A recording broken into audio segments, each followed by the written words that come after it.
Bienvenidos a una nueva edición de Plenario en una semana muy especial. Recordemos que estuvo marcada por la noticia infausta de la muerte del Papa Francisco, conocida en la madrugada del lunes.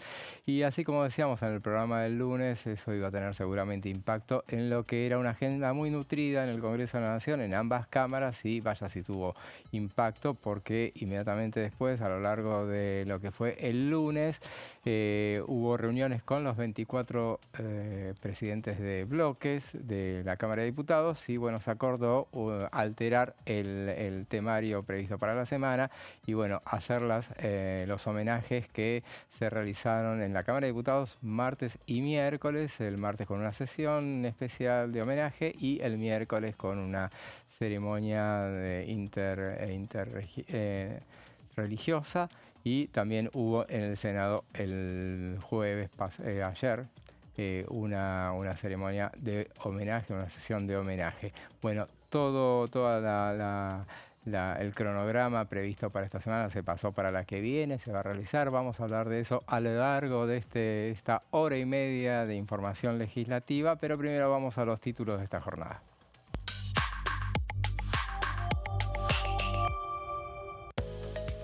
Aprobaron los modelos para la boleta única de papel. La Cámara Nacional Electoral dio ayer el visto bueno para el estreno de las boletas únicas de papel.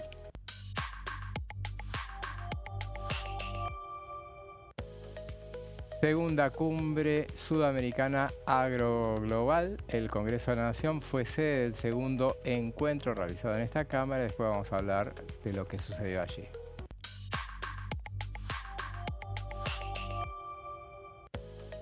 Fallecimiento del Papa Francisco. Mañana a partir de las 10 de la mañana se realizará el funeral de Estado para despedir al Sumo Pontífice. Bueno, esos son los títulos que dominan esta jornada y les presento a quien me acompaña como todos los viernes. Silvia Ragier, ¿cómo estás? Buenas tardes. Acá estamos en una nueva edición de Plenario, como vos anunciaste. Hoy voy a hablar de cómo se han modificado los sistemas electorales desde que se restauró en 1983, por suerte, la democracia, y cómo se elegía en ese momento y cuáles son los cambios que hay hasta el día de hoy. Así es, bueno, ese es uno de los temas, esos temas históricos que tanto nos gustan hablar. No, ¿cómo evolucionó? La evolución de los desde el temas. colegio electoral hasta las PASO, cómo se empezaron a elegir los candidatos, cómo cambió el sistema de partidos políticos. En ese momento no existían las alianzas, hoy existen. Claro. Todo lo que se tuvo que incluir era un colegio electoral, hoy es una elección directa. Bueno, pasaron muchas cosas en los últimos 40 años, querido José. Y lo vamos a hablar a lo largo de este programa, pero bueno, como decíamos, hay un tema que ha dominado esta semana, obviamente con toda razón, que fue todos los acontecimientos sucedidos a partir del lunes, cuando se conoció el fallecimiento del Papa argentino, el Papa Francisco. En este momento se desarrollan en Roma los últimos minutos antes de que sellen el féretro que lleva en su interior los restos de Jorge Bergoglio. Ahí vemos imágenes de lo que se vive en estos momentos en el Vaticano. Bueno, ahí las imágenes, las fotografías son del Papa en vida, obviamente. Bueno, recordemos entonces, como decíamos al principio, mañana a partir de las 10 es el momento central, el momento culminante de todo lo que fueron los acontecimientos que se desarrollaron a partir de toda la maquinaria que se pone en marcha a partir de que fallece un papa. Y bueno, será a las 10 de la mañana, hora argentina, a las 10 de la mañana, sí, hora argentina, a las 15, aunque la ceremonia, por lo que me dicen, arranca todo a las 5 de la mañana, hora argentina. Todo claro, eso. 5 de la mañana, hora son argentina. A las 10 ahí nos ordenamos. A sí, las 10 de Europa, sí, de Italia. Claro, así será. Y bueno, seguramente todo eso va a ser transmitido por televisión, obviamente. Hay 50 mandatarios que van a estar presentes, alrededor de 200 dignatarios. Entre ellos nuestro presidente Javier Milei. Así Así es, y bueno, el presidente Javier Milei, que ocupa el primer lugar en cuanto a, atendiendo a la procedencia del Papa, justamente, el primer lugar de prelación. Justamente está primero el presidente, la comitiva argentina, presidente argentino, después las autoridades de Italia y después el príncipe William de Inglaterra. Eso fue, hoy lo escuchaba, que es por orden alfabético, por lo menos que así se estableció. Esos son los que, más o menos la organización que se le va a dar a esto que hemos visto, y después empieza, bueno, finalmente cuando se dé vuelta esta página, a partir del, creo que es el 5 o 6 de mayo, empieza el cónclave. Claro, para determinar quién va a ser el sucesor. Así es, y por lo que nos decían, es un poco parecido acá a lo que son las leyes sobre tablas. 2/3 necesitas para, para la fumata blanca. Bueno, obviamente, como sucede cada vez que se produce el fallecimiento de un papa, o en el caso de Bergoglio, en ese momento no había fallecido Benedicto, sino que había renunciado al papado. Y bueno, se convoca al cónclave y que estaremos los días que haya que estar esperando, expectantes, a ver quién es el elegido. Muchas versiones que ya, bueno, ahora nos transformamos todos en especialistas en eso, porque los periodistas somos especialistas en todo, claramente, o tenemos que serlo de alguna manera. No me siento un especialista en esa eso materia. No, yo tampoco, pero bueno, ahí dicen, bueno, todas las chances que tienen los papables, que, como suelen decir, en general no son los elegidos los que tienen chances. Bueno, se habla de un papa, las posibilidades de un filipino, un cardenal filipino, que algunos dicen que era el preferido de Jorge Bergoglio para sucederlo. También se habla del cardenal Parolini, que es el secretario de Estado, creo que es actualmente, que normalmente dicen que no son los elegidos, pero hay antecedentes que dicen que sí lo son. Tendremos que esperar para ver cuál es el elegido. Ya vamos a tener tiempo como para ir desgranando la posibilidad de que sea las alternativas que pueden llegar a dar. Sí, veremos, en todo caso, cuando eso suceda, en qué instancia nos encuentra. Uno recuerda cuando fue aquel 13 de marzo, creo, de 2012, cuando eligieron al Papa Bergoglio. 2013 me parece. 2013 fue, sí, 2013, que fue elegido Jorge Bergoglio, y bueno... Había sesión en ese momento. Había sesión, claro, y en ese momento, ¿te acordás que...? El Senado sesionando, ayer lo recordó Luis Juez, que cuando estaban sesionando, se informó de la noticia que había sido elegido Jorge Bergoglio como nuevo papa.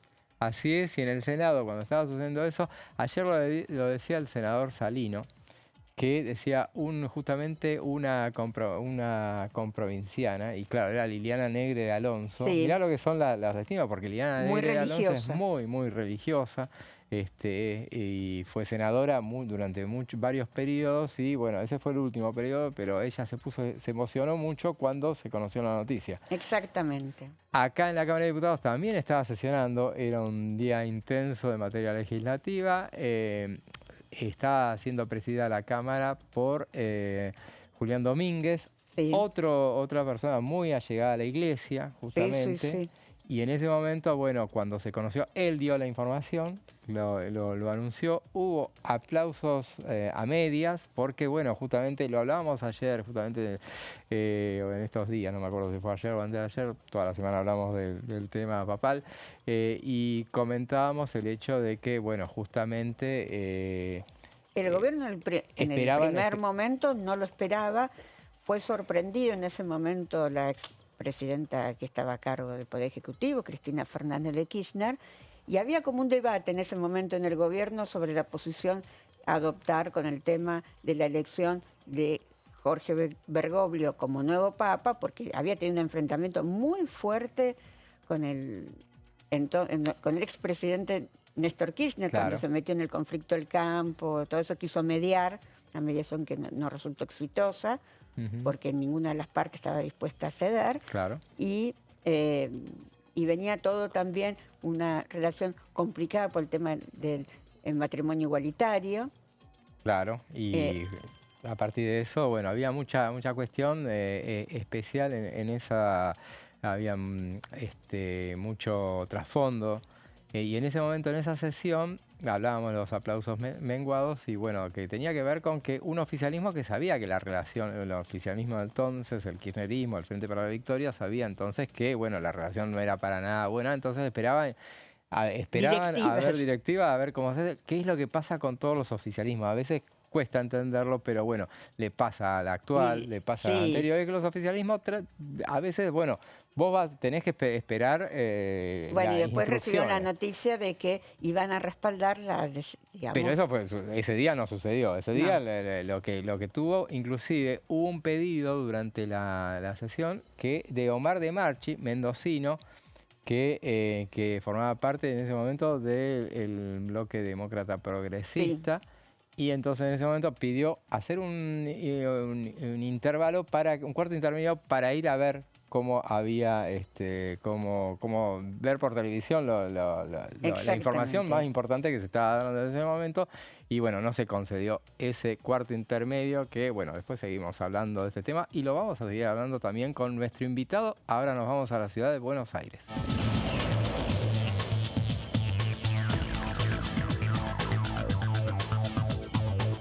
Y estamos en comunicación con Martín Tetaz. Martín Tetaz, ¿cómo estás? José Di Mauro te saluda. Buenas ¿Qué tal, tardes. José? Buenas tardes, ¿cómo están? Muy bien, muy bien. Y bueno, estamos hablando de la noticia de la semana, obviamente. Entonces, bueno, ya que te tenemos presente, bueno, vamos a preguntarte por unos conceptos respecto de esto que fue el último adiós que se le está dando a Jorge Bergoglio. No, a mí me parece que ahora es el momento del respeto y del silencio, no es el momento de hacer ningún análisis de tipo político. Viste que la muerte es un jabón con extrañas propiedades, ¿no? Hace que en ese momento, este no es el momento ni de hacer crítica, ni de hacer opiniones, es un momento de respeto y hay que dejar que pase el momento de respeto. Y cuando termine el luto y pase el momento de respeto, será la oportunidad de analizar el papado de Francisco y lo que significó para Argentina y el peso de la Iglesia Católica en las decisiones políticas globales y el peso de la política en Argentina. Bueno, todo eso me parece que es una discusión que tiene que dejar con respeto pasar que todo este momento que para mucha gente es de dolor y de congoja, bueno, pueda ser superado, ¿no? Esta semana, entre las cuestiones que se postergaron para la próxima semana, estaba la reunión de la Comisión de Legislación del Trabajo que vos presidís, justamente, y estaba previsto el tratamiento de una de las partes. Algunos decían, bueno, es la reforma laboral. Me parece que por ahí no pasa, no es exactamente la reforma laboral, pero son reformas de las que están trabajando. ¿Por qué no comentás de qué van a hablar este martes? Lo interesante es que el presidente se comprometió en el mes de marzo del año pasado, cuando hizo la apertura de sesiones en el Congreso, a que iba a enviar al Congreso un proyecto de reforma sindical. Ese proyecto nunca llegó al Congreso. Sí tratamos el año pasado varios proyectos que eran de la UCR, del PRO y de otros espacios vinculados a la democracia sindical. No pudimos conseguir conseguimos un dictamen, hay una interpretación ahí reglamentaria, pero no pudimos conseguir un dictamen con 16 firmas. Y por eso empezamos ahora una discusión para entrar desde otro ángulo a esa necesidad de una mayor democracia dentro de los sindicatos, que tiene que ver con uno de los aspectos que tenía aquella discusión del año pasado, que está vinculado a la cuota sindical. Nosotros, en líneas más generales todavía, pretendemos que ningún descuento pueda hacerse en el recibo de sueldo del trabajador que no esté expresamente autorizado por ese trabajador. El dinero que surge del trabajo es el único dueño de ese dinero, es el trabajador. Pretender que hay alguien que está por encima y que puede sustraerle a ese trabajador parte del fruto de su trabajo sin que haya prestado consentimiento del trabajador nos parece una aberración y por eso queremos avanzar en varios proyectos. Hay 11, son 11 los proyectos de distintos signos políticos que han trabajado fórmulas que tienen que ver con eliminar esa cuota sindical en algunos. En el caso del que me tocaba firmar a mí con otros diputados, eliminar todo descuento de cualquier naturaleza que aparezca en el recibo de sueldo que no haya sido reconocido y aceptado por el propio trabajador. Diputado Tetaz, cuando el año pasado se trató la reforma sindical, parecía que el oficialismo acompañaba, después no acompañó, entonces ahí se complicó un poco. En este tema porque este tema, digamos, es un tema que te enfrenta con algunos sindicatos, especialmente con los sindicatos que tienen hoy el poder de la CGT, sobre el tema de la cuota solidaria o no. ¿Vos crees que el oficialismo los va a acompañar con esta propuesta? Bueno, como ha dicho el presidente tantas veces, ¿no? Es un principio de revelación. Yo estoy creando las condiciones para que ese principio de revelación ocurra. La semana que viene, seguramente esta semana que viene, vamos a empezar a continuar con la discusión en comisión y seguramente la otra semana o en los próximos 15 días habrá un intento de dictaminar. Y ahí va a estar la respuesta de si el oficialismo está dispuesto a acompañar esta reforma o no. Yo honestamente espero que sí. Si el oficialismo y los diputados son coherentes con lo que se comprometieron con sus electores, no pueden aceptar que haya un sindicato o una cámara empresarial o algún tipo de organización que en el medio se quede con parte del sueldo de los trabajadores. Así que asumo que van a tener que acompañarlo. Vamos a crear las condiciones para que ese principio de revelación se dé, pero yo espero que sí, que acompañen. A propósito del dictamen que decís que se va a dar en una segunda reunión, volvemos a lo que mencionabas recién respecto de aquel dictamen discutido que, bueno, no se alcanzaron las firmas suficientes, pero bueno, se trató igualmente de llevar al recinto. Si hubiera llegado al recinto, si hubiera habido sesión, hubiera sido una gran discusión de si eso tenía o no tenía validez. Mi consulta es puntualmente cómo queda eso si tienen que volver a dictaminar, van a volver a tratar de dictaminarlos con el número suficiente para que después no haya problemas en el recinto. ¿Cómo vuelven a retomar ese tema? No, primero, ustedes saben muy bien, por ahí la gente que está escuchando no lo sabe, pero en el reglamento de la Cámara de Diputados no establece ninguna condición restrictiva respecto a la cantidad de firmas que tiene que tener un dictamen. No existe eso. La única restricción del reglamento de la Cámara de Diputados tiene que ver con el quórum de las comisiones. Y hay, ustedes saben muy bien también, una regla de quórum de la primera media hora, que es el quórum de más de la mitad de los miembros de la comisión, y si usted no consigue ese quórum, como obviamente el objetivo es no trabar el funcionamiento de las comisiones, a la media hora usted puede funcionar con una tercera parte del Sí. quórum de la comisión. Entonces, ese objetivo que establece el propio reglamento está más que superado con el dictamen que nosotros conseguimos con 15 firmas y con quórum perfecto de asistencia perfecta en la comisión. Luego hay una interpretación que hizo el cuerpo por fuera del reglamento en una sesión en el año 2010, en el cual, en las mismas condiciones que nosotros procuramos sesionar el año pasado, se llegó a una sesión con un dictamen que venía de la Comisión de Presupuesto con una cantidad para la práctica habitual preexistente de ese momento insuficiente de firmas. Hubo una interpretación que se hizo en esa sesión del 2010 respecto de cuántas eran las firmas que tenía que tener un dictamen, y nosotros lo que procurábamos simplemente el año pasado es hacer otra sesión como aquella del 2010 para volver a discutir esa interpretación y sentar un nuevo precedente. Bueno, no conseguimos el quórum para sesionar, así que ese cambio en el precedente no se pudo hacer, pero eso nosotros estamos en condiciones de hacerlo. Si quisiéramos convocar una sesión en los próximos días, podríamos hacerlo para forzar esa reinterpretación del reglamento en los mismos términos que se dio en el año 2010, exactamente en los mismos términos.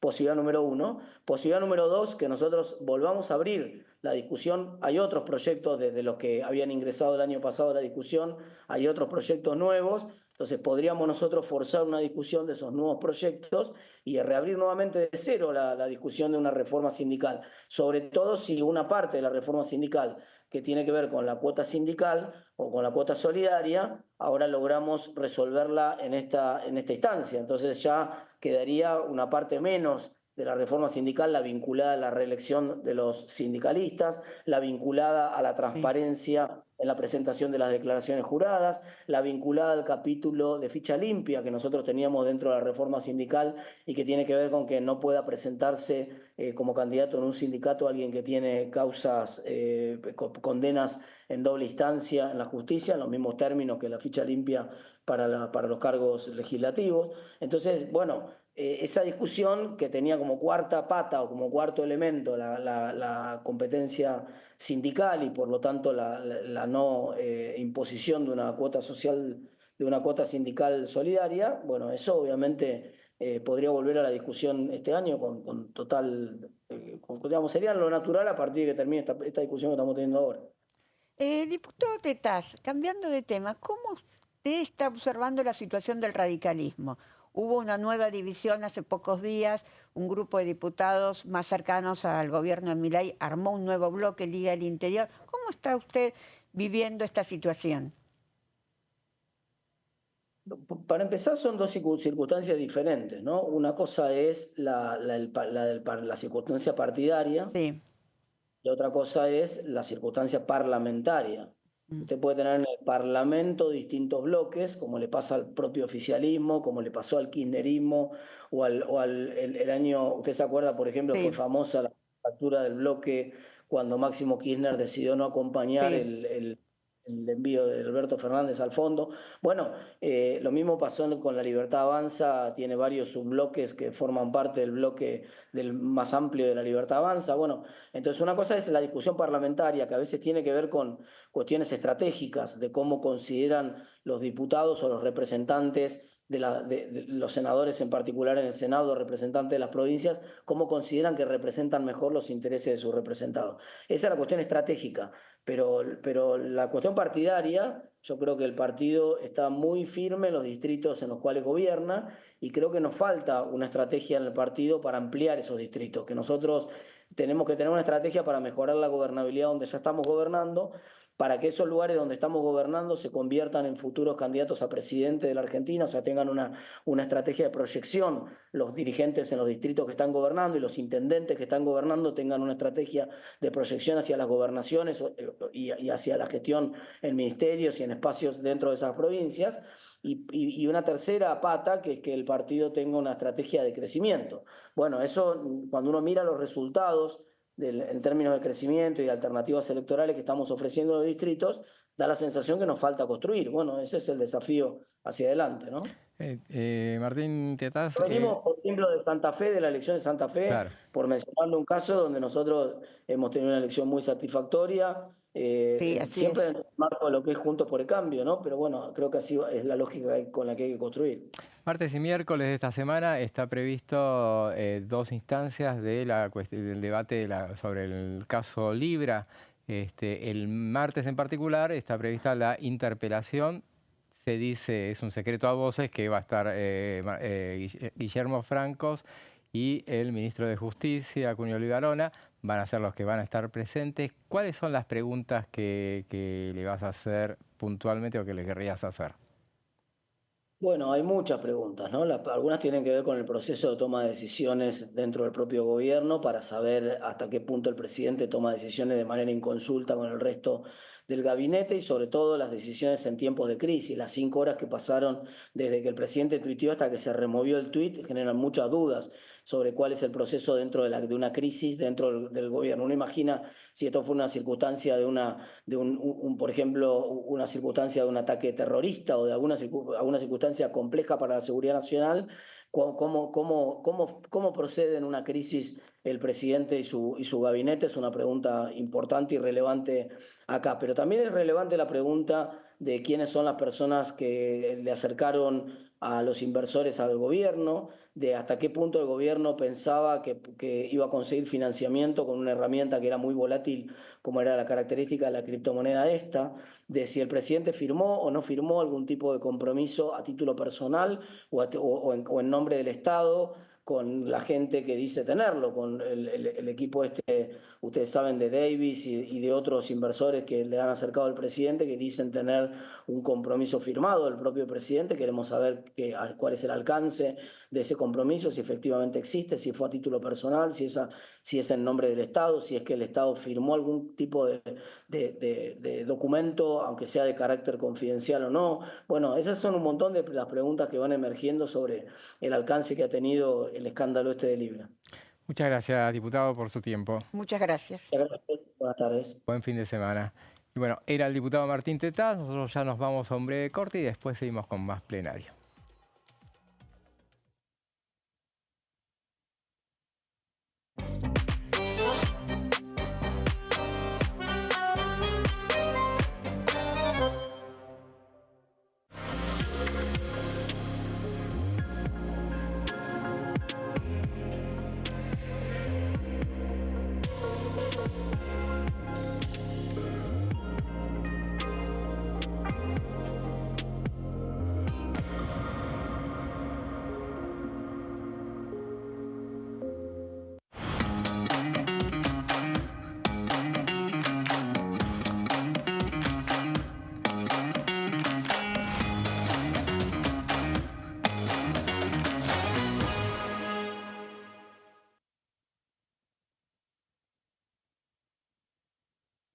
En este momento, millones de niños y niñas tienen desnutrición severa.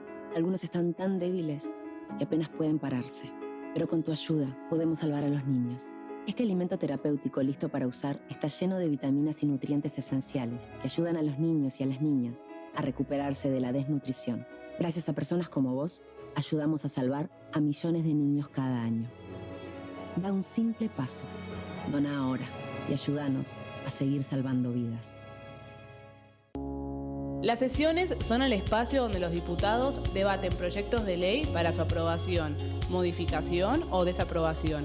En una misma sesión se pueden tratar varios proyectos de ley.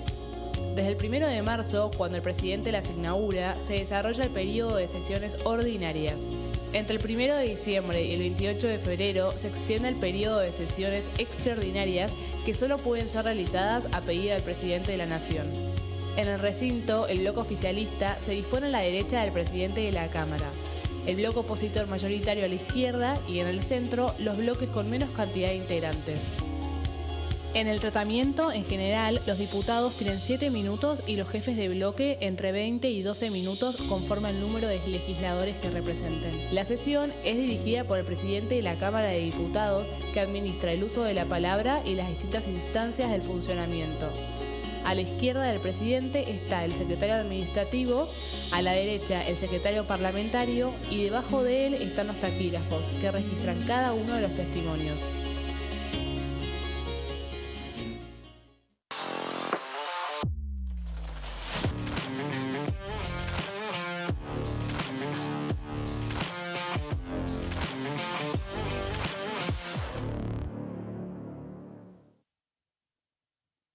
Dengue, Zika y chikungunya. Presta atención a estos síntomas.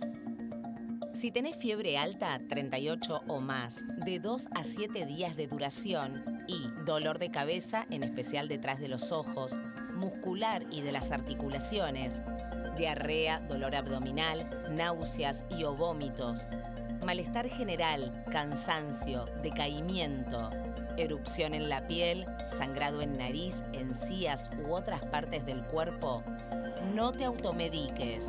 Toma mucho líquido, usa repelente y acércate a un centro de salud.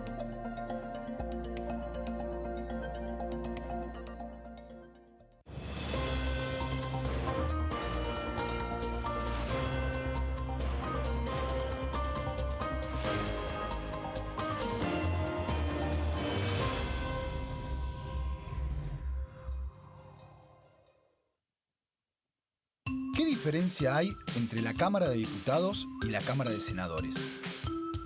La Cámara de Diputados representa al pueblo de la nación argentina. Esto significa que las provincias más grandes y con mayor cantidad de habitantes tienen muchos más diputados que las provincias más pequeñas. La manera de establecer las cantidades es proporcional. La Cámara de Senadores representa a las provincias. Cada provincia envía 3 senadores al Congreso Nacional. El total de senadores es 72, dado que las provincias argentinas son 24. Este es un número fijo. Por ejemplo, la provincia de Buenos Aires cuenta con 70 diputados nacionales y la provincia de Tierra del Fuego con 5. Pero tanto la provincia de Buenos Aires como la de Tierra del Fuego cuentan con 3 representantes cada una en el Senado de la Nación. Cada 2 años, el Congreso Nacional renueva la mitad de sus diputados y 1/3 de sus senadores nacionales. El mandato de los senadores es de 6 años, mientras que el de los diputados es más breve, dura solamente 4 años.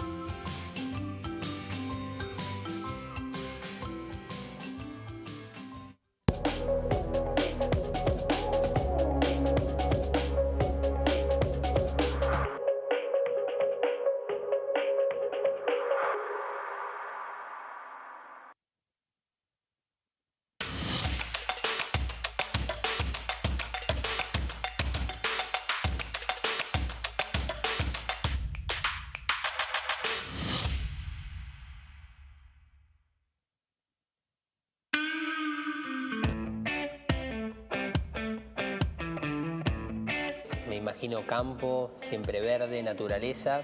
Llegás a casa y la comida favorita de tu vieja. ¿Puede ser que te guste hacer snorkel?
Segundo bloque de plenario, bueno, en una semana donde, bueno, estuvo todo marcada por el receso, virtual receso que estableció todo el momento de homenajes a la figura de Bergoglio.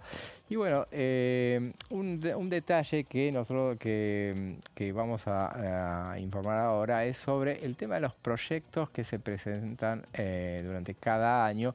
En este caso, los proyectos se presentaron a lo largo de 2024 y en la Cámara de Diputados y, digamos, en realidad es el periodo 24-25, sí, porque tiene que ver con el periodo 142, periodo ordinario 142. Y bueno, siempre nosotros hacemos un repaso.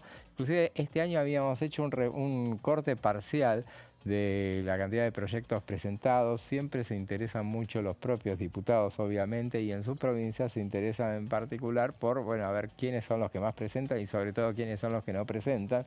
¿Lo podemos leer en el parlamentario eso? Lo podemos leer en el parlamentario, donde lo hicimos justamente ese trabajo. ¿Por qué lo hacemos en el periodo, por periodo ordinario? Porque después muchas veces nos decían, no, pero yo presenté proyecto.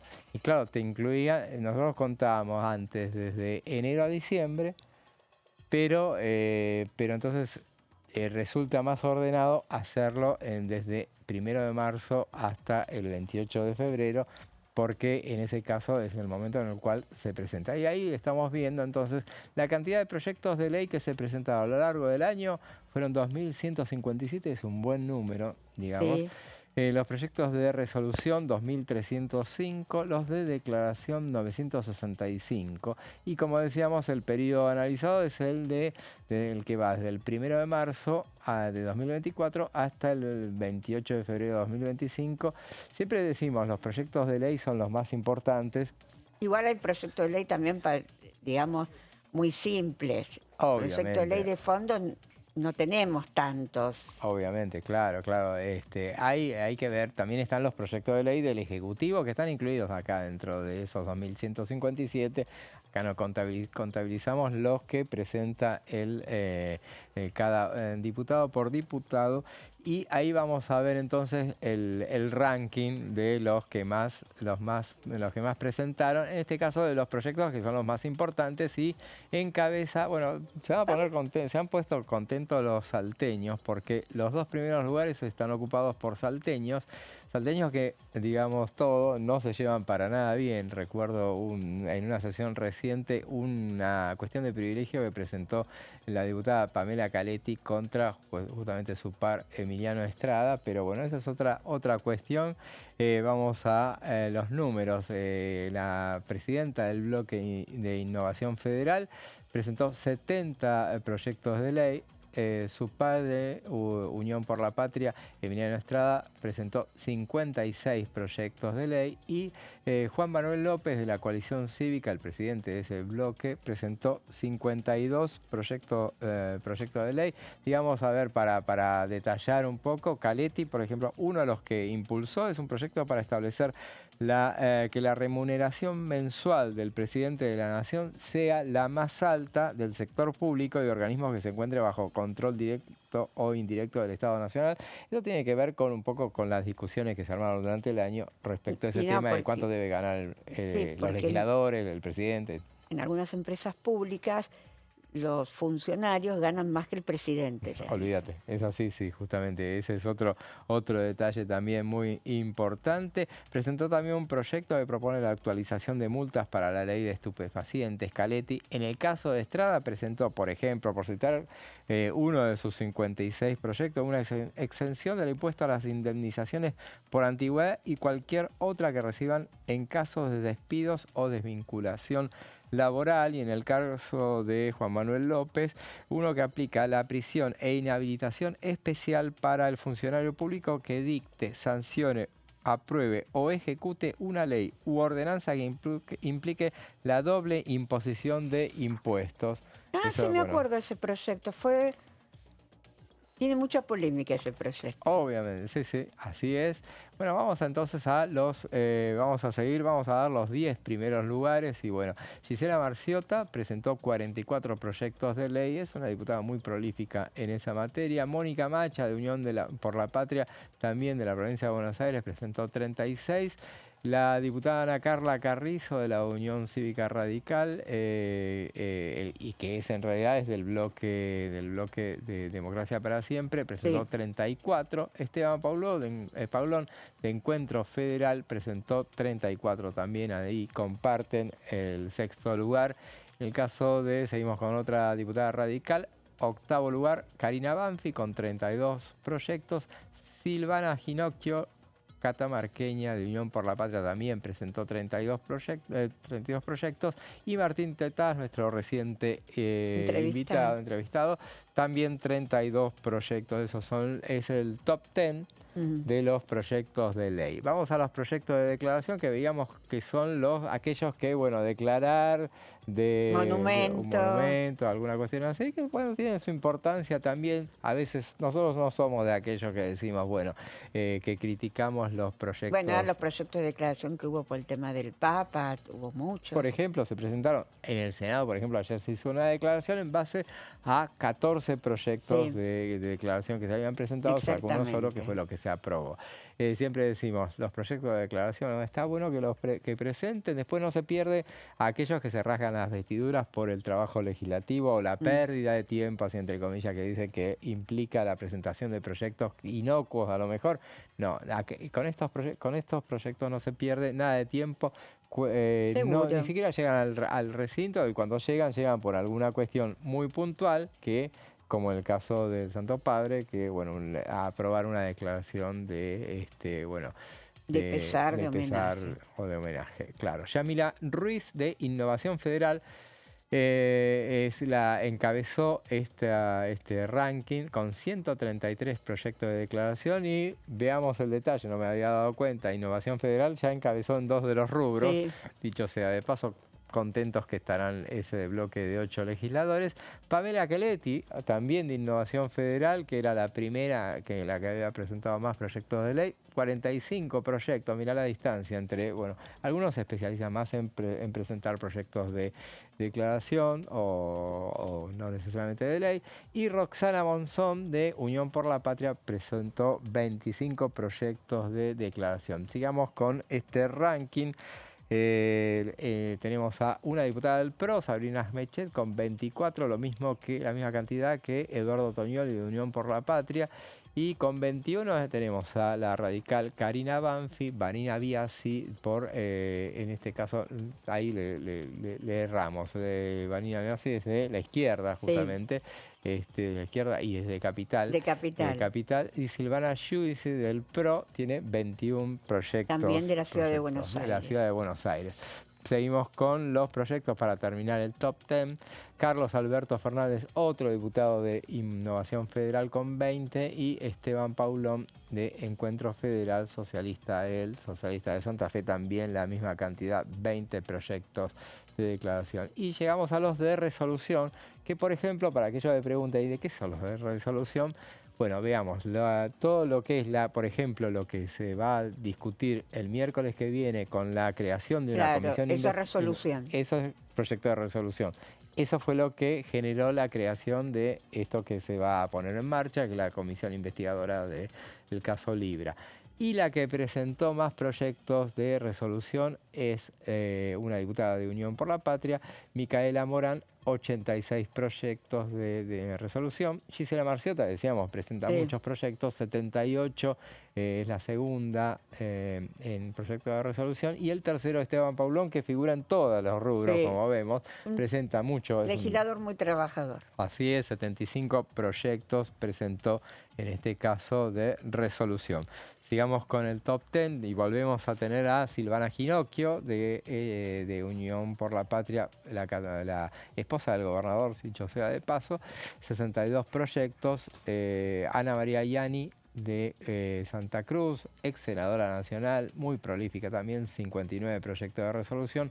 Eugenia Alianielo de Unión por la Patria. Acá tenemos todo este rubro, esta tanda son todos de Unión por la Patria, 50 proyectos de resolución, y para los últimos 4 son Agustina Propato de Unión por la Patria, 45 proyectos de resolución, Marcela Paso también de Unión por la Patria, acá está todo copado por Unión por la Patria, 44 proyectos, Eduardo Valdés, muy protagonista durante esta semana por su cercanía con el fallecido Papa, 40 proyectos de resolución, y Eduardo Tonioli tiene 39 proyectos de resolución, que dicho sea de paso también nosotros tenemos una tanda más de proyectos de resolución acá, porque son muchos, entonces vamos a llegar hasta 14. Nicolás del Caño, tenemos por la izquierda 38 proyectos de resolución, Mónica Macha 37, Mónica Fein 35 y Roberto Mirabella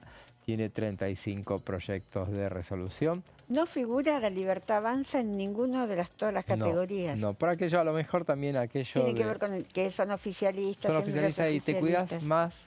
Y en este caso son muy bisoños. Yo digo, siempre digo una frase que siempre me remarca Claudio Mardones, que yo la utilizo mucho, el oficialismo bisoño.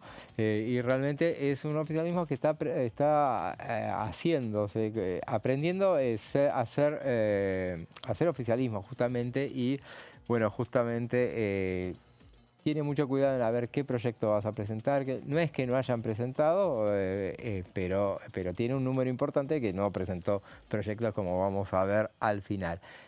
Dicho sea de paso, también un detalle que iba a hacer. Nosotros estamos en abril, recién mostramos algo que terminó en febrero. Sí. Hay muchos que llevan presentados mucho en marzo, pero ¿qué pasa? Hay un delay que nosotros siempre tenemos en cuenta porque se van cargando los proyectos. Entonces, para no incurrir en errores, vamos esperando un tiempo suficiente como para que se carguen todas las iniciativas que presentan los legisladores. Y llegamos al momento culminante, aquello de que es los menos productivos, que de todas maneras hacemos la referencia que siempre hacemos. No necesariamente, esto es un trabajo, un análisis cuantitativo, no cualitativo. Que no presente o que presentes pocos proyectos no implica necesariamente que no seas laborioso, que a lo mejor te destacás en los discursos, a lo mejor te destacás o a lo mejor presentas muy pocos proyectos, pero son muy importantes. Acá vamos a tener, a lo mejor este año estuviste dedicado a otras cosas. Hay aquellos que ocupan cargos importantes y que por eso entienden que lo de ellos no pasa por presentar iniciativas, sino de eso se encargan otros. Así que bueno, haciendo todas esas salvedades, vamos a marcar a aquellos que no tienen ninguno. Y lo dividimos por bloque. Unión por la Patria. Vamos a ir Gualberto Allende, el presidente de la Comisión de Minería. Luis Basterra, dicho sea de paso, el último proyecto que presentó, porque lo chequeamos antes de ponerle cero en este rubro, viene de 2013, porque él volvió a ser diputado a partir de 2021, creo. Santiago Cafiero también no presentó iniciativas de ley, por lo menos en el periodo anterior. Ahora sí ya tiene algunos más que lo estamos viendo. Celia Campitelli, también Elia Fernández, Ramiro Fernández. Elia Fernández en realidad es del bloque Independencia, me parece. Sí. Ramiro Fernández Patri, Bernardo Herrera, Máximo Kirchner no presentó proyecto. Antes presentaba algunos para que justamente cuando tenía la lupa encima se encargaba de presentar algunos para no aparecer en este rubro. No, Ahora, los que había presentado en los años anteriores habían sido muy importantes, el tema de la ley de fuego, bueno. claro. Tuvo algunos proyectos que fueron polémicos e importantes. También acompañó el proyecto del aporte solidario, ¿te acordás? Claro, así es. Pero sí, bueno, sí. ahora no ha presentado. No ha presentado. Y tenemos también, a ver, Magalí Mastaler, Nilda Moyano, Graciela Parola, Julio Pereira, Nancy San y Rodolfo Tailade son aquellos que no presentaron proyecto de ley, sí presentaron a lo mejor proyectos de otros temas. Vamos por La Libertad Avanza, entonces. Tenemos ahí unos cuantos diputados. Lisandro Almirón es uno de los que no presentó proyectos de ley. Pablo Anzaloni, Berti Venegas Lynch tampoco presentó proyectos de ley. Nicolás Ema, José Luis Esper, que él es presidente de la Comisión de Presupuesto. En general, los presidentes de Comisión de Presupuesto no presentan. No. Eso era algo que Carlos Heller, por ejemplo, no presentaba proyectos. Y él le tocaba manejar la comisión. una comisión que es la más Tiene otra importante de las función, cámaras. Expert. Y ahora, por ejemplo, que no preside más Heller, fíjense que no figuró entre los que no presentaron porque sí presentó proyecto de ley. Carlos García, Gerardo Gustavo González, Nadia Márquez, José Peluc y María Celeste Ponce son aquellos diputados Son muchos que igual, no por la presentaron. cantidad que Sí. son muchos. Unos cuantos, sí.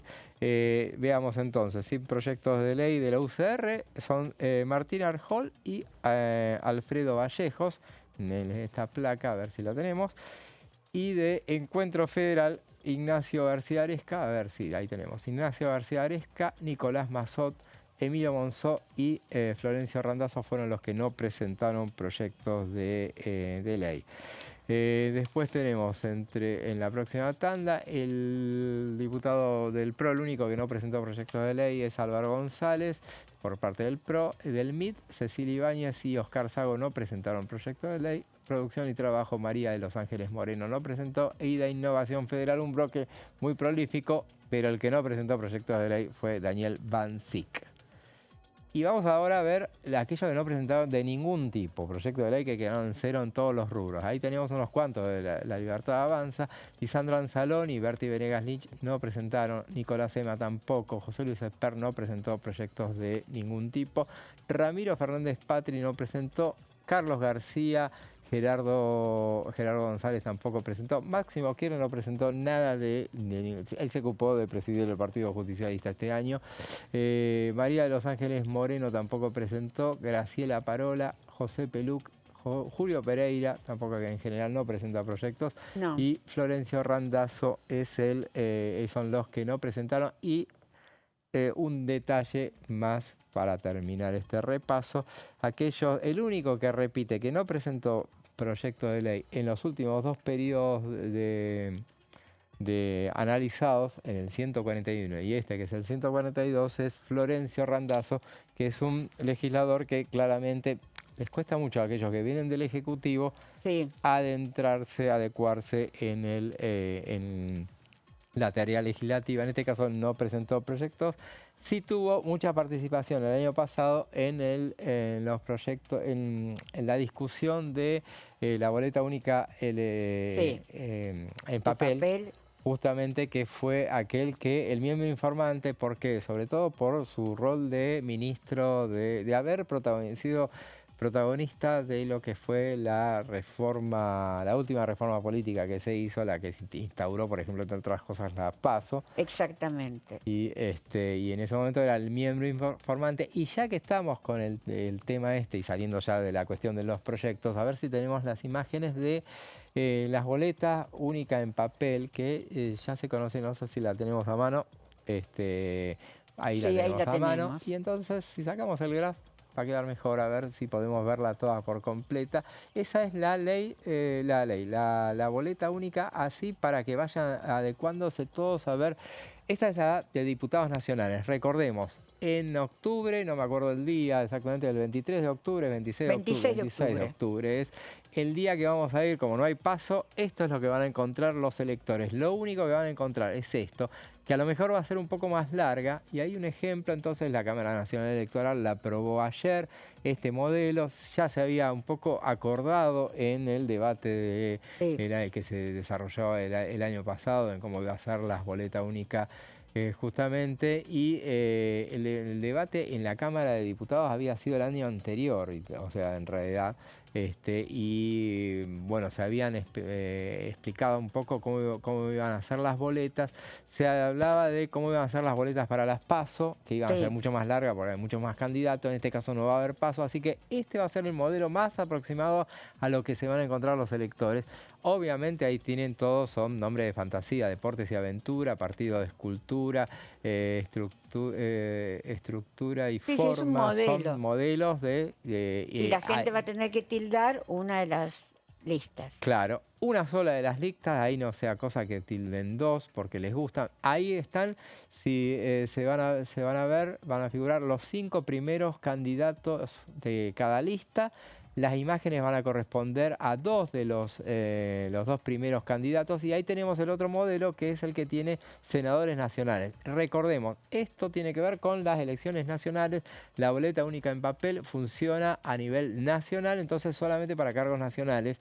Y esta elección, que es legislativa, va a tener, la más completa va a ser esta que tiene en aquellos distritos, por ejemplo, en este caso la Ciudad de Buenos Aires elige senadores y esa va a ser la que van a encontrar. Ahí en el segundo rubro van a ver, por ejemplo, que cuando no hay candidato a senador, en el cuarto rubro también, en el sexto rubro también, en aquellos partidos que no presentan para senador, pero sí presentan para diputados nacionales. En este caso se tilda, acá sí hay que tildar uno en la parte de arriba y otro en la parte de abajo. Una solo de cada rubro. Me imagino que va a haber quienes van a tildar más de un rubro. Eso se va a impugnar inmediato.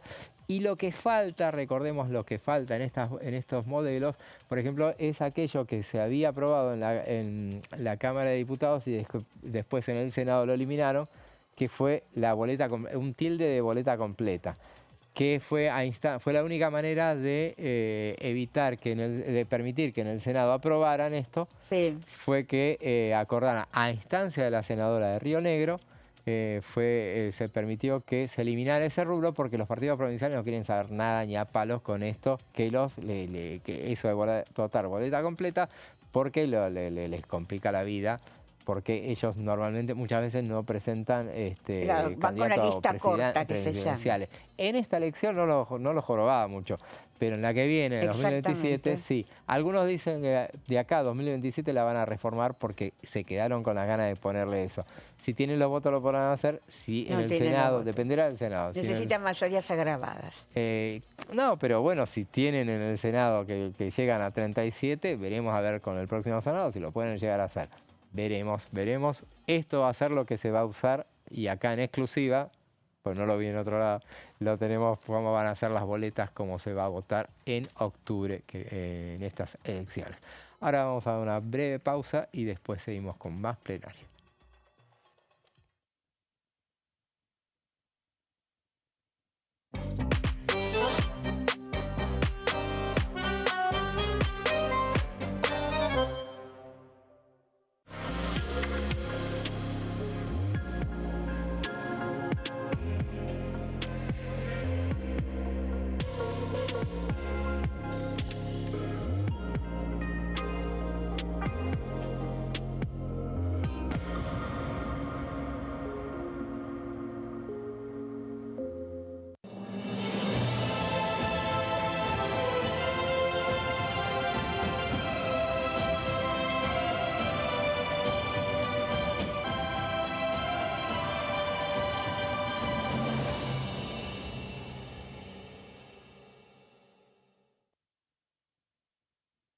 En este momento, millones de niños y niñas tienen desnutrición severa. Algunos están tan débiles que apenas pueden pararse. Pero con tu ayuda, podemos salvar a los niños. Este alimento terapéutico listo para usar está lleno de vitaminas y nutrientes esenciales que ayudan a los niños y a las niñas a recuperarse de la desnutrición. Gracias a personas como vos, ayudamos a salvar a millones de niños cada año. Da un simple paso. Dona ahora y ayúdanos a seguir salvando vidas. diferencia hay entre la Cámara de Diputados y la Cámara de Senadores? La Cámara de Diputados representa al pueblo de la nación argentina. Esto significa que las provincias más grandes y con mayor cantidad de habitantes tienen muchos más diputados que las provincias más pequeñas. La manera de establecer las cantidades es proporcional. La Cámara de Senadores representa a las provincias. Cada provincia envía 3 senadores al Congreso Nacional. El total de senadores es 72, dado que las provincias argentinas son 24.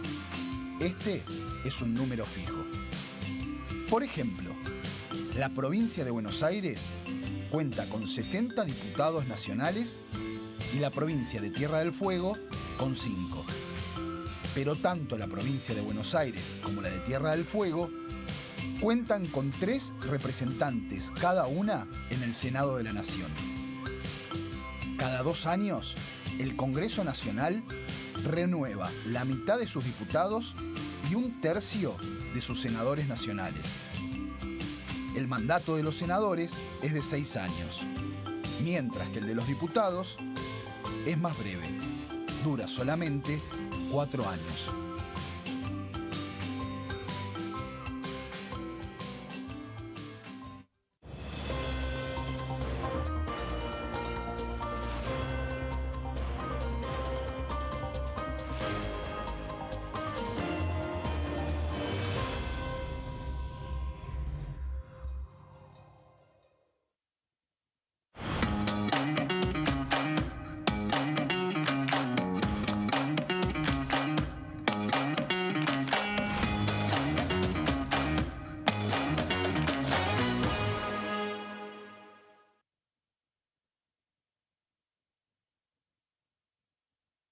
Dengue, Zika y chikungunya.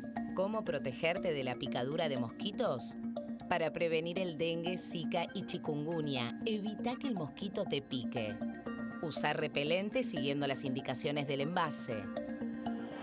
Cubrí brazos y piernas con ropa clara. En casa, pon espirales o tabletas. Usa tules o mosquiteros sobre camas o cunas.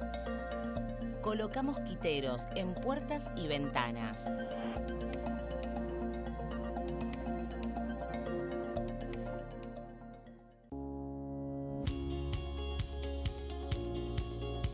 Cuando un proyecto de ley ingresa a la Cámara de Diputados, ya sea creado por un legislador, enviado por el Poder Ejecutivo o producto de una iniciativa popular, se trata primero en las comisiones correspondientes para luego ser tratado en el recinto por los diputados. Las comisiones son el ámbito de análisis y debate sobre los proyectos de ley conformadas por legisladores de distintos bloques. Hay 23 comisiones especiales que tratan temas específicos como el atentado de la AMIA y 45 permanentes que tratan temas vigentes como educación y salud. Un diputado puede formar parte de varias comisiones. Cada comisión se compone de un presidente, un vicepresidente y de 3 a 5 secretarios. La duración de los miembros de las comisiones permanentes y especiales es de 2 años. Para que la comisión funcione debe tener quórum, es decir, un mínimo de 15 y un máximo de 31 a 49 diputados. Las autoridades son elegidas por los propios integrantes de las comisiones, que a su vez son elegidos bajo consenso por sus propios bloques. Para que un proyecto sea tratado en el recinto, debe contar con el apoyo de la mayoría de los integrantes de esa comisión. Al finalizar una reunión de comisión, se dictamina sobre la pertinencia de tratar el proyecto en el recinto. El dictamen propone una resolución o decisión sobre una o varias iniciativas o proposiciones.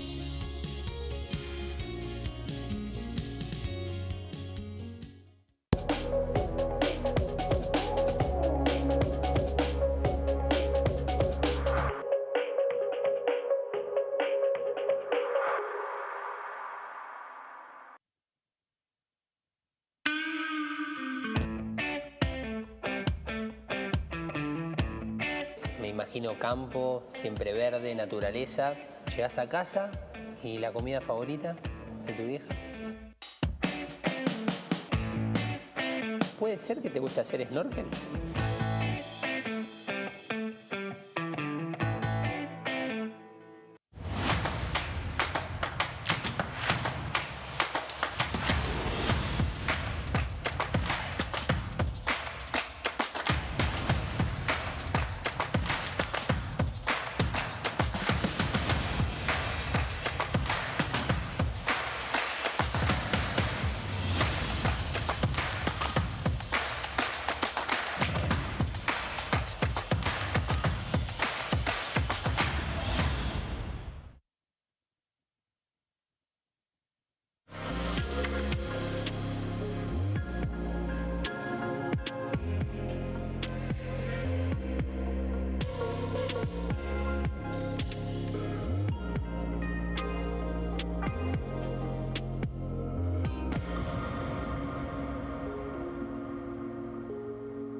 Tercer bloque de plenario y veníamos hablando justamente, terminamos hablando en el otro bloque de la cuestión referida a las boletas electorales, recordemos las elecciones previstas para el 26 de octubre. Y ya que estamos en el tema electoral, vamos a remontarnos en el tiempo con Silvia y vamos a hablar entonces de los cambios electorales desde la vuelta de la democracia, ¿no es así? Exactamente. Bueno, no sé si vos te recordás, José, cuando se restaura la democracia, cómo se votaba y qué se votaba. En 1983, el 30 de octubre, cuando fueron las primeras elecciones, Raúl Alfonsín gana con el 52% de los votos, pero no votamos directamente a Raúl Alfonsín, votamos a los electores de cada partido. Entonces, en ese momento existía el colegio electoral. Después, digamos, después de ese colegio electoral, hubo a lo largo de estos 30 años una reforma en la Constitución, muchos cambios electorales, hubo una ley de financiamiento, pero vamos a ir repasando qué pasaba en el 83. En el 83 teníamos un colegio electoral. Raúl Alfonsín gana ampliamente, con lo cual no hubo discusiones a quién le iba a tocar ser presidente, ni pasó cuando fue Carlos Menem, fue también electo por el colegio electoral. Fue el último presidente que se eligió por el colegio electoral. Claro. ¿Recordás, no? El único presidente... Es un sistema que a lo mejor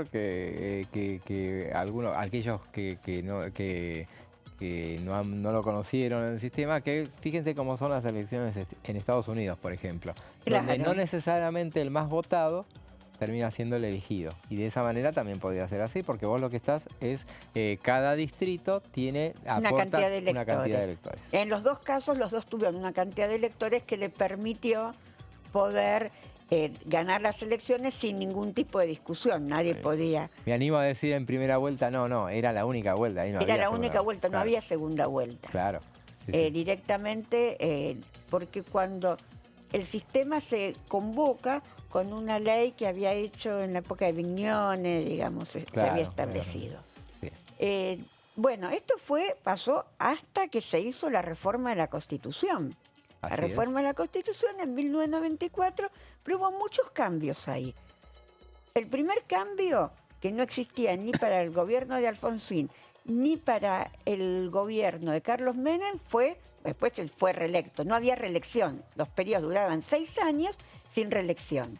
Claro. Después, cuando se va a la reforma de la Constitución, ¿qué pasa? Se establece, porque en realidad esa reforma de la Constitución tuvo partes muy importantes, pero el principal objetivo que tenía el peronismo en ese momento era lograr la reelección de Carlos Menem. Sí. Entonces, uno de los principales temas que se acuerda entre el radicalismo en el famoso Pacto de Olivos fue que iba a haber reelección por un solo periodo, que hay una cláusula transitoria para permitirle a Carlos Menem poder presentarse, y con 4 años, no con 6. Aquello que se pregunta, muchas veces se le reprochó a Alfonsín haberle concedido eso a Carlos Menem. ¿Qué pasaba? Lo que, como acaba de decir Silvia, lo que le interesaba al peronismo en ese momento, y a Carlos Menem en particular, era la reelección. Todo lo demás estaba dispuesto a concederlo. Y, bueno, por ejemplo, ahí le sacó el tercer senador y otras cosas más. Y le sacó la autonomía de la ciudad de Buenos Aires. Por ejemplo. Que en ese momento, para el radicalismo era muy importante, porque era una ciudad que en ese momento le respondía al radicalismo. Claro. Y ganaba siempre. Y otra cosa que decía Alfonsín por lo bajo era que si no lo hacía, si él no proponía eso y generaba una posición de fuerza en ese momento para proponer la alternativa de ir a transformarlo en un pacto, se lo iba a ganar por la fuerza Menem, justamente a partir de una consulta popular que pudiera llegar a llamar y de alguna manera...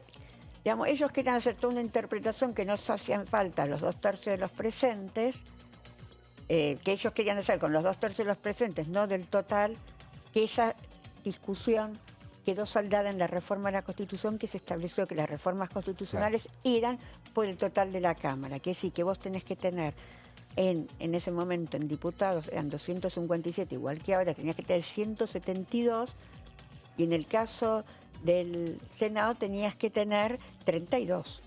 votos. Entonces es una cantidad, ahora quedó, esa discusión que hubo en ese momento en la Cámara de Diputados quedó saldada. También esa reforma fue muy importante porque, claro, como vos decías, trajo el tercer senador por la minoría. Hasta ese momento los senadores estaban elegidos a través de las legislaturas. No había una elección directa del senador. Bueno, con la reforma de la Constitución empieza a haber, aparece el tercer senador y también se acortan los mandatos. Los diputados se mantienen en 4 años y los senadores que eran en 9 se mantienen en 6 años. Ah, mirá vos. Detalle, exactamente. ¿no? Bueno, eso también fue uno de los cambios importantes que se cambió. Y aparte se amplía en ese momento el 30%, digamos, se amplía en 24 senadores, que era una Cámara de 72.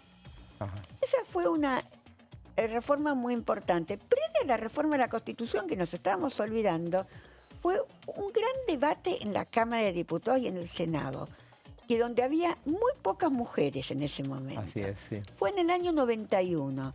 Se aprueba la ley de cupo femenino. ¿Y qué le permitía la ley de cupo femenino? En ese momento habría en total 7 mujeres en la Cámara de Diputados y no sé si 1 o 2 mujeres en el Senado. Sí, me acuerdo de Malarro de Torres y creo que... Irma Roy. No, en el Senado. En el Senado sí. Malarro de Torres y no sé si había una más. Bueno, y en diputados, una de las más importantes, que Plus impulsa mucho el tema de, digamos, del cupo femenino, era Florentina Gómez Miranda. Claro, así exactamente. Es. ¿Y cómo consiguieron, te acordás, cómo consiguieron arrebatarle el cupo femenino? En una sesión justamente donde se debatía el presupuesto nacional. Entonces le habían dicho las mujeres justamente no bajaban, las necesitaban sí o sí. Las mujeres, las pocas que había, pero no eran tan pocas. Era un número importante, pero no sustancial, pero sí suficiente como para hacerle sentir. Tenían la promesa de que lo iban a tratar. En un momento dado, siempre lo recordaba esto Graciela Camaño, que dijeron, bueno, ahora ella ya estaba en la Cámara. Claro, en plena madrugada se acuartelaron, dijeron no bajamos si no tratan este tema y por la fuerza lograron hacerlo tratar. Entonces, ¿qué decía esta ley? Que el 30% de las listas tenían que estar las mujeres en lugares expectables, no el 30% en los últimos lugares, sino cada 3 lugares tendría que ir una mujer. Claro. Bueno, y esto fue muy importante, cambió la composición de la Cámara. La participación de las mujeres volvió a ser muy importante. Digamos, tuvo una presencia, se empezaron a empoderar, tuvo una presencia muy importante que no tenían hasta el año 91. Y ahí hay un detalle que vos pones en esa placa que dice al menos el 30%. O sea, si de las 3 primeros lugares, por ejemplo, tuvieran 2 mujeres, se podía. Ahora no se puede. No, pero, ahora es otra historia. Pero de otra manera. Ahora ya es otra historia. Ahora digamos, hay paridad de género. En ese momento se logró y fue un logro muy importante. No nos adelantamos. Fue un logro muy importante incluir el 30%. Ahí la Cámara, la verdad que a través de los años empezó a cambiar. Se aplicó por primera vez en el año 93. Claro. Eso fue muy importante. Bueno, entonces acá, como decíamos, después vino la reforma de la Constitución y después de la reforma de la Constitución también hubo otras leyes que fueron de temas electorales muy importantes. ¿Cuáles fueron las leyes que después del 99, del 2000, empezaron a venir todo un debate sobre el tema de si estaba bien, cómo se elegían los candidatos, ¿no? Pero igual el momento más clave de los cambios fueron la ley de las PASO en el 2011. En el 2011 se logra, el kirchnerismo impulsa un proyecto. ¿Para qué lo impulsa? En realidad lo impulsaba porque no quería que los que perdían las elecciones después se presenten por afuera. Así es. Si bien después, con el tiempo, un poco el sistema ¿cómo se podría? El sistema que era para la elección de candidatos, después terminó convirtiéndose como en una nueva encuesta electoral. El que ganaba, cómo le iban en las PASO, qué partido tenía más votos. Se transformó como en una primera vuelta electoral, y en vez de tener 2 vueltas teníamos 3. Exactamente. Sí, esa reforma que lo que decíamos en el anterior bloque, que encabezó Florencio Randazzo en su condición de ministro del Interior. Exactamente. Que era justamente, bueno, y llamaron una reforma política, que vino esa reforma inmediatamente después de las elecciones perdidas por el kirchnerismo en 2009.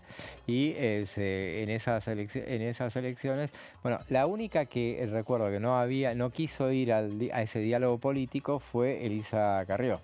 Justamente no quiso presentarse en ese entonces porque dijo que, bueno, era una cuestión muy amañada, eso que proponía el gobierno. Sí, pero igual después todos los partidos políticos, inclusive a la oposición le sirvió mucho tener pasos porque pudo resolver, sobre todo a los opositores, a los opositores del kirchnerismo, porque les permitió armar alianzas electorales, como fue en el caso de Cambiemos, como fue que lo tuvieron que resolver. Lo podían resolver por las PASO. Antes tuvieron que hacer internas abiertas, como fue en el caso de la Alianza, pero después ya tenían el instrumento para poder definir sus candidatos. ¿Qué decía la ley de las PASO?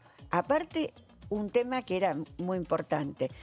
Vos tenías que tener, para poder presentarte en la competencia electoral, un mínimo cantidad de votos que significan el 1,5% del padrón. Entonces, ¿qué es lo que pasa? También vos tenías entonces en la elección ya propiamente dicha, cuando vas a elegir los candidatos, muchos menos que los que se presentan en las PASO, porque los que no llegaban al 1,5% de los votos no podían después competir en la elección general. Y eso aflojaba un poco la cantidad de listas que vos tenías en el cuarto oscuro. Claro, sí, sí. No, digamos. Entonces, bueno, se aprueba la ley de las primarias, abiertas y obligatorias, y en el 2013 por primera vez se aplican. Ahí fue una elección donde el kirchnerismo le fue muy bien en esa elección. Y no lo aplicó. El kirchnerismo no lo aplicó. No, perdón, se aprueba en el 2009 y en el 2011 se aplica. Claro, en 2011 con una Cristina Fernández de Kirchner viuda. Sí. Y bueno, vino con el efecto justamente viudez y un momento de la economía que está mejor y ahí, bueno, ganó con el 56% de los votos. Con el 54, perdón. De los votos. Bueno, claro, se aplicó y en ese momento, bueno, ahí empezó a generarse un efecto que durante el tiempo se prolongaría, que era el hecho de que el resultado de las PASO condicionaba lo que fuera a suceder después en las elecciones nacionales, las generales. Sí, justamente. Por eso te digo, se había convertido como en una tercera vuelta, una primera vuelta electoral. Así es. Entonces, en esa primera elección de 2011, donde el segundo lugar estuvo peleado, aunque lejos, entre Ricardo Alfonsín y Eduardo Duhalde, sí. Que no me acuerdo quién de los dos, creo que Ricardo Alfonsín sacó unos votitos más, pero muy lejos del primer lugar. Después cuando vieron que ya ganaba ampliamente, que iba después a ganar, después de eso en las PASO, en las generales iba a imponerse Cristina Kirchner, entonces bueno, bajaron la guardia y terminó saliendo segundo Hermes Wiener, claro, que era el que había salido cuarto en la anterior, después tercero salió Alfonsín y cuarto lejos Eduardo Duhalde. Exactamente. Después, bueno, hubo las PASO en 2013, donde ahí no le va tan bien al kirchnerismo, después vinieron las elecciones del 2015, y en el gobierno, a Cambiemos le vino bien también esas elecciones, le vino muy bien tener esas elecciones porque en algunos distritos con las PASO pudo resolver algunas internas. Sí, totalmente. Y después, durante el gobierno de Mauricio Macri, las mujeres hacen una nueva embestida. Así es, sí. Y en el 2017 logran aprobar en una madrugada la ley de paridad de género. Misma estrategia. Misma estrategia.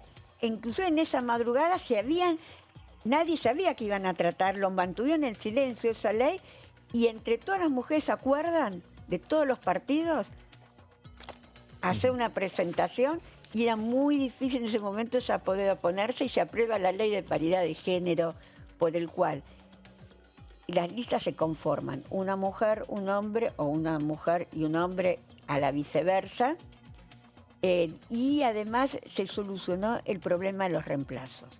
Ya los reemplazos no se hacen como se hacía antes, por corrimiento de las listas, sino que se reemplaza un hombre por un hombre y una mujer por una mujer. Entonces, pero bueno, fue también un impacto esa ley que se aprobó en ese momento. Y en el 2019 se hace la primera elección con la ley de paridad de género. Y ahí también influye mucho la nueva composición que empezamos a tener en la Cámara para tener tantos hombres como tantas mujeres. Fue también una ley muy importante que se aprobó en ese momento. Así es. Y después de la ley de paridad de género, también se aprobó en el 2019 el tema de el voto en el exterior, que después en el gobierno de Alberto Fernández se suspendió y ahora se va a volver a aplicar en estas elecciones.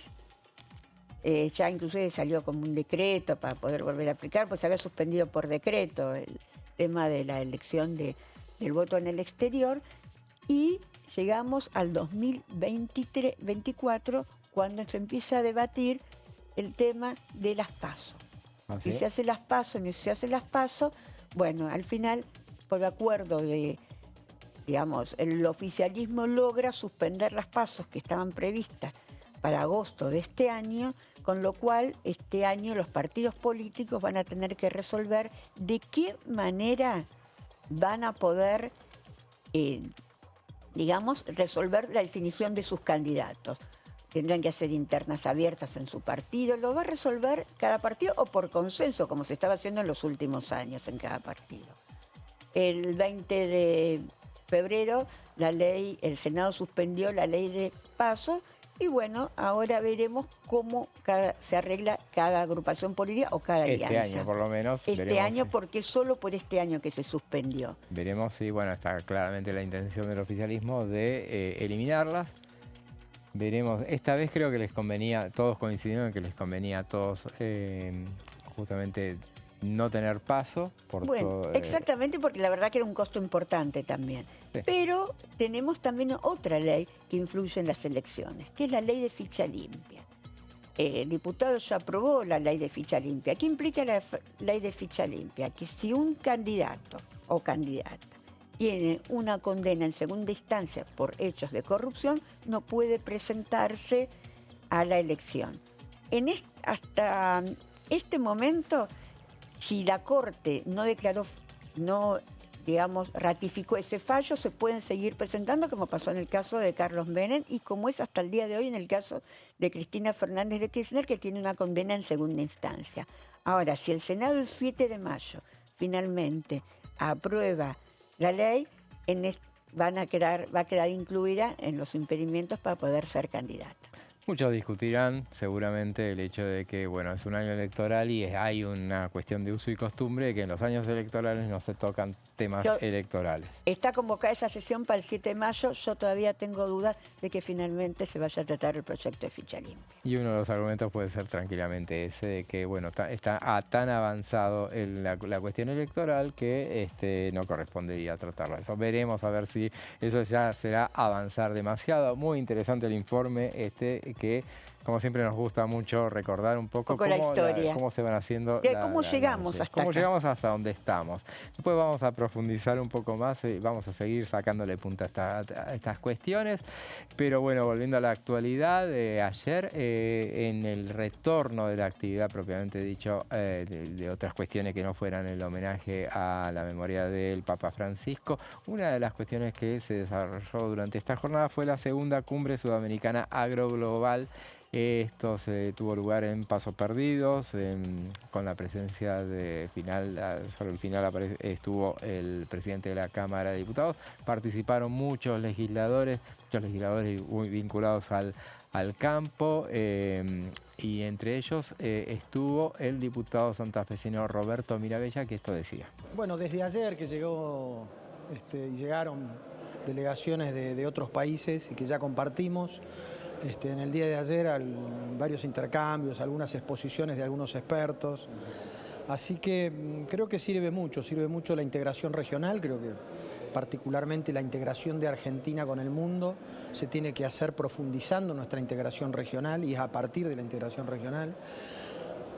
Por otro lado, creo que aprender mucho fundamentalmente de la experiencia brasilera, en lo que hace a la articulación entre las entidades del sector productivo y la política brasilera, y fundamentalmente con el espacio del Frente Parlamentario Agropecuario que existe en Brasil y que aproximadamente un 60% de los legisladores que representan estados productores participan en el debate de las políticas públicas ligadas al sector. El año pasado nosotros estuvimos ahí en Brasil, ahora nos devuelven ellos la visita, pero además compartiendo con otros legisladores. Para mí es trascendente, para la provincia de Santa Fe en particular, ya que nosotros lideramos varias cadenas productivas en el país, ligadas a la leche, a la carne, a la maquinaria agrícola, al biodiesel. Tenemos el complejo portuario oleaginoso más importante del mundo, o uno de los más importantes del mundo, así que para Santa Fe es clave estar participando en este tipo de cosas. Vamos al diputado santafesino Roberto Viramella, que justamente pertenece a una provincia muy agroganadera. Exactamente. Y realmente fue uno de los expositores durante esta jornada muy importante organizada por la Fundación Barbechando. Repasamos un poco, nos queda último minuto y ya la semana que viene va a ser muy movida, como decíamos al principio. Hay una sesión prevista para el martes a partir de las 14 horas que tiene que ver atendiendo al emplazamiento ese que se había hecho. Se va a hacer, es una informativa, una interpelación con el jefe de gabinete y varios ministros y el titular de la Cámara la Comisión Nacional de Valores, que es Roberto Silva.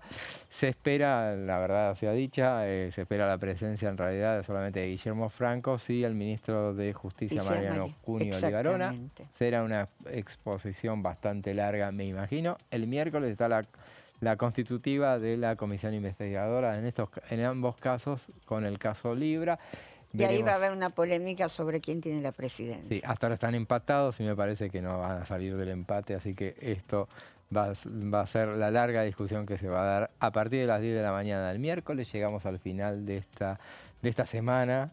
Y la otra tenemos 2 feriados. Así que con vos nos volvemos a ver el otro viernes recién. Y con ustedes nos volvemos a encontrar el lunes que viene a partir de las 15 como siempre. Ahora la dejamos en compañía de Pasos Perdidos, Amanda Alma, Fernando Fraquelli y Silvia Reicher, que se queda con nuestros compañeros. Se queda por lo menos media hora más para estar con ustedes.